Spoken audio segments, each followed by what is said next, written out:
What's going on, man? It's your boy Parrish with the first video of the new channel. Definitely the new name of the new channel was going to be Screwston Takeover Sports, where we cover anything from the NFL down to the rugby team. So today we're going to talk about the new GM position, the new free agency, everything taking over. So I've seen a lot of good things. We spent a lot of time with, of course, all sports with Ed Honcho, Wink, Joseph Tenney, El Sticky, a lot of those guys. And we had the round table. So make sure you check out the round table on Saw Sports every Sunday. Um, Definitely a lot of those guys touched a lot of good things with free agency, the GM positions, and what they would like to see within the GM positions.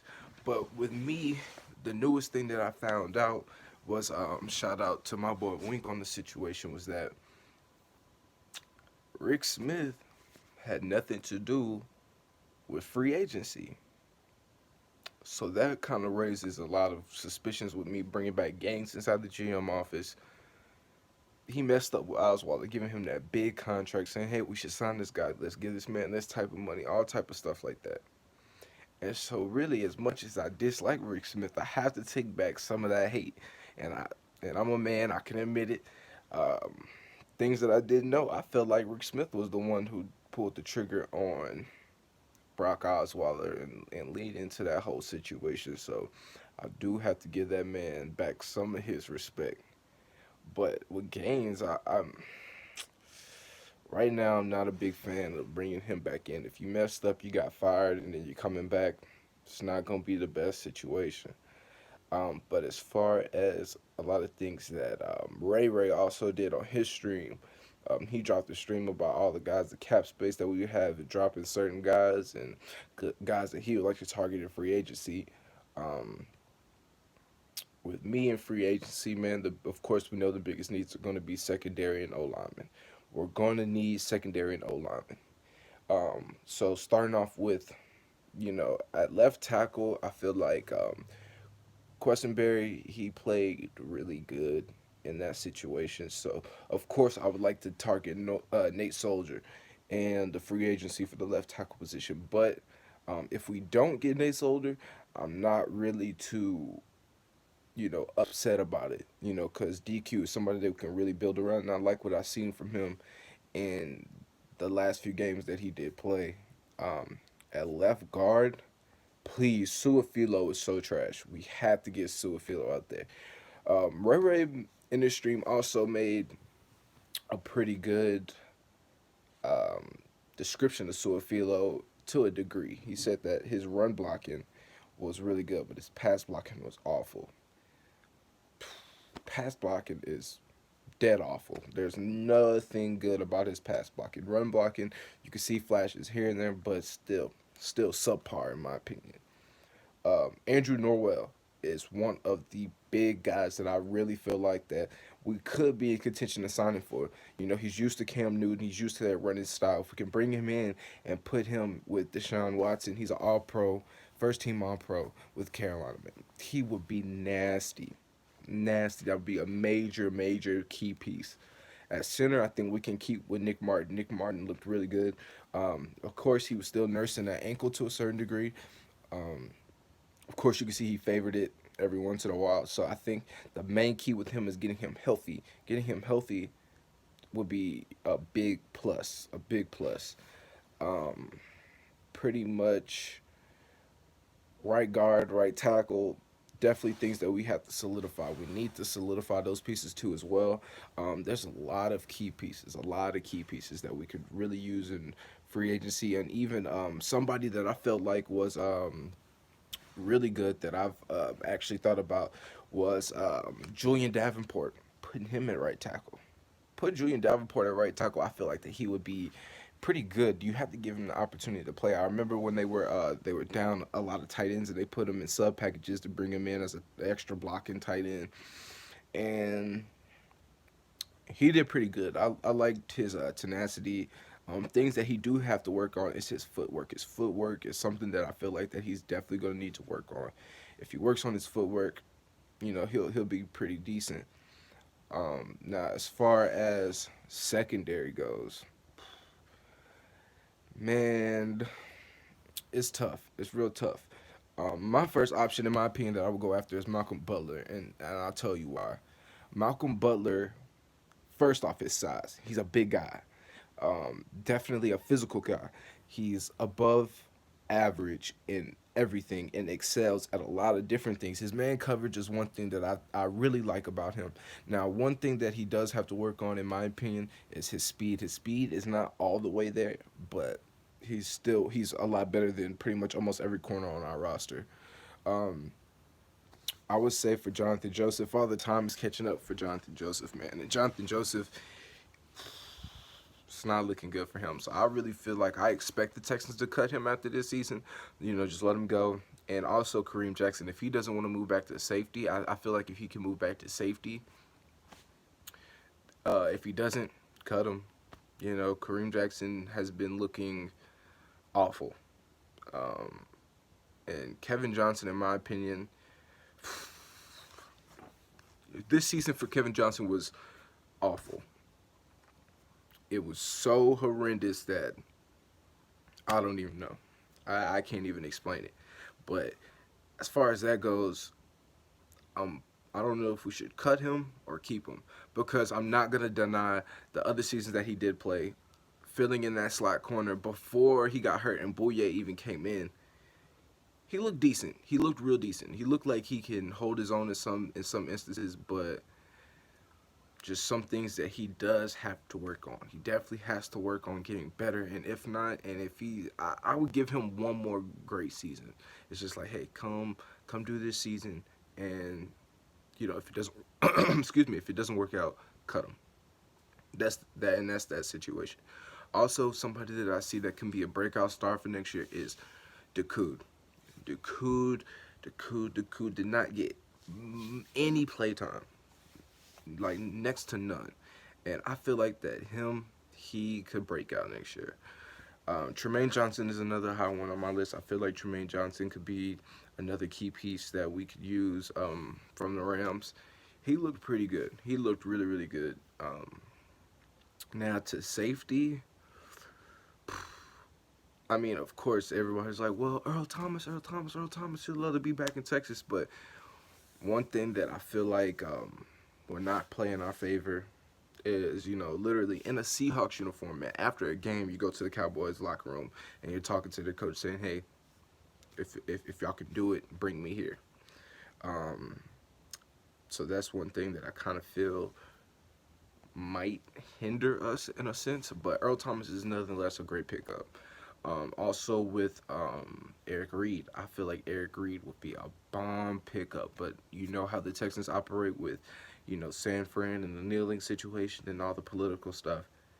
If the man can ball, the man can ball, and I would bring Eric Reed in here no matter what. Um, Andre Howe at the free safety, I have mixed emotions about him too. I feel like that he, in certain situations, that he plays really good. He's really good at doing a lot of stuff. He really is, but um, it's if we can target somebody else at free safety to bring them in, it might be good.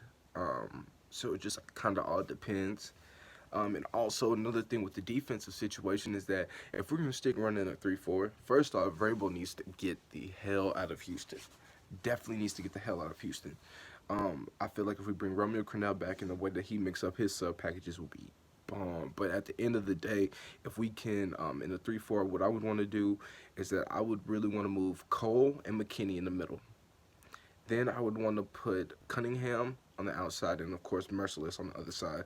And I feel like that right there would be a nasty lineup. That would be a nasty switch to the linebacking core. Cushion, we should cut Cushion. Cushion, I feel like Cushion has no more reason to be here. Cushion has not performed to my expectations. I would assume the Texans' expectation and your guys' expectations, because especially with the PED situation, which I've learned that it was a medication that he was taking for other things that he was going through. It wasn't necessarily performance enhancers, but that happened. Um, Also, we need to find another backup quarterback behind Deshaun Watson. Of course, myself personally, I felt like Tom Savage could have done something this year, but of course, as further on that we got in the year, it just did not work out. Um, but I don't deny the fact that Tom Savage definitely had a chance to play. He has not played in the past few seasons, so Bob wanted to give him a chance, and I'm not mad at it, but also things in practice can look a whole lot different when you get in that real game situation, and a lot of people don't realize that. A lot of people are like, well, how don't you see Tom Savage being trash in practice and all this type of stuff? Like, look, this man probably looked good in practice. You're not playing top tier teams in practice. You're just not doing it. And of course, it's called practice. It's not a game. It's not a real game situation. There's a lot of people that act different in practice and they perform differently in games. But as far as the backup quarterback goes, I would personally look towards Travion Boykins from TCU. He is a great. Let me backtrack. I won't say great, but he's very mobile. He has a decent arm on him. Especially when I was watching the Seahawks preseason games earlier in the year, he looked pretty good. He looked pretty good. I would like him as a backup quarterback. And a lot of people are gonna kill me about this, but RG3, if we bring him back in if we can bring him in on like a minimum contract situation, backup only, he he probably would fit decently in the system behind Deshaun Watson. So just say for instance that if Deshaun Watson does go down again, which of course we hope that he doesn't, but if he does, RG3 can play a pivotal role and at least salvaging some wins for us in the regular season. Um, as far as anything else goes, wide receivers was a big thing. A lot of people were thinking about wide receivers. Honestly, Allen Robinson from the Jaguars, that would be nice. I would definitely try to target him in free agency because he would complement Hopkins and Fuller very well, in my opinion. Also at tight ends, it's really kind of a toss up in a lot of situations, especially with tight ends. I like Steven Anderson. In my opinion, I feel like CJ Fedorowicz should either get cut or he should just retire. Um, as much as production that he has put in, it's just not looking real good for him at this situation. Um, but that's pretty much in a nutshell my free agency thoughts and opinions on free agency. Now, as far as the GM situation goes, man, like I've said before, I was happy that the Patriots told us no. They were like, "Look, you're not touching none of our GMs. You're not interviewing nothing over here." I kind of feel like they might have got tired of us stealing from them too as well. And quite frankly, I'm pretty much sick and tired of stealing from the Patriots. Why are we going to the Patriots for help every single time that we're going to the Patriots like, hey, well, let's do this, let's take this, or let's take that, let's do this. We are the Houston Texans. We are not the Patriots. The Patriots should not be here and bleeding into our organization. Period. That's just that. They should not be bleeding inside of our organization. We should not have all these Patriots running loose in our organization. Period. But GM situation, they need to look. And I felt like uh, they were trying to get another GM before the Pro Bowl, which, in my opinion, might be a hint too soon. You have a lot of other teams that we have been blocked by was due because they're in the playoffs. Why are we talking to them in their and they're in the playoffs? They're doing all this situation, and then also another good situation was that like the Bills were also in the playoffs. But you know why Gaines was open for discussion? Because he must not be doing something right. Obviously, you must not be doing something right if they're letting us talk to him. You know, and so that's one thing. But there's a lot of other people that have came up and said, "Hey, I'm open to being interviewed by the Texans for the GM spot, or I'm open to doing this for the Texans." And so what they need to do is they need to take more time. They need to sit back and think. We have a lot of off season to go, but definitely I would say pretty much either before, like right before or right after the Super Bowl, we need to have a GM. I would say try to extend that a couple weeks, just to see that we can interview all the right people, and whoever's out of the playoffs, we have a broad expansion to look at all the GMs and all the options, in my opinion. So I feel like at that point they can come in, get settled, they'll know exactly what they need to do. And believe it or not, a lot of these guys are looking around the league. You have no choice but to look at the next team. So a lot of GMs probably already had their speculation of looking at, okay, well, I know if I was with the Texans, I know they would need this or they would need that or they would need this or they need that. So GMs are GMs for a reason. They come in and they do their job. And also with that, GMs talk. GMs are not, oh, I'm only from my organization and that's it. They talk to other people, they talk to other organizations, because especially when you're doing trade talks, when you're talking about their free agents, or when you're talking about all this different stuff that a lot of people don't think that they do a lot of that. So I'm pretty sure that they know hands down what they're doing. They know exactly, like, hey, if I come in, I know that I want to do this and do that, do this and do that. So that's one thing that I feel like they should do. Um, but as far as all of that goes, that's my free agent. I mean, my GM situation, in my opinion. Um, as far as next season, I feel like that if we get the O line solidified, if we get secondary solidified, and we get Romeo Cornell back as DC, we will have that top tier defense. Um, and definitely, I seen today that I got a notification from the NFL Mobile that the Texans are number one on the worst to first list. That means that we have plenty of work to do, and everybody knows it. But I have definitely no doubt in my mind that if we solidify everything that we need to, if we come back, we have O line solidified, secondary solidified, we have a backup quarterback behind Deshaun Watson, and Deshaun Watson gets probably another big threat like Allen Robinson. And if they pick up another tight end in free agency, that would also be cool. Just to get him all the targets possible. I see no reason why we should take back the AFC South, because you can see that even with just Deshaun Watson in the lineup, got us a lot of wins that we know if we had Tom Savage or pretty much any other quarterback, that no, it would not happen. So I think definitely Deshaun Watson is looking pretty good. That knee looks healthy. I mean, literally after 2-3 months, he was walking, no problems. He's actually back throwing. So it looks like everything is coming along good for him. And as far as J.J. Watt, I know a lot of people before wanted my opinion on J.J. Watt, and I'm going to give it to you. I love what J.J. Watt brings to the team. The intangibles, everything that he does, he opens up things for everybody else. That's why he gets a lot of the double teams, and you've seen a lot of other guys eat the way they were. Now, also, I feel like that with that situation of him coming back, also, um, a lot of people are not going to be worried about him. I mean, well, not to a certain degree. A lot of people are going to be more focused on Clowney, which leaves J.J. Watt open. That's not going to be a good idea. And my prediction for that is that J.J. Watt, if he comes back and he stays the whole season, he's going to have 14 plus sacks next year. And that's just my opinion. A lot of people are going to disagree, but hey, that's what I'm here for.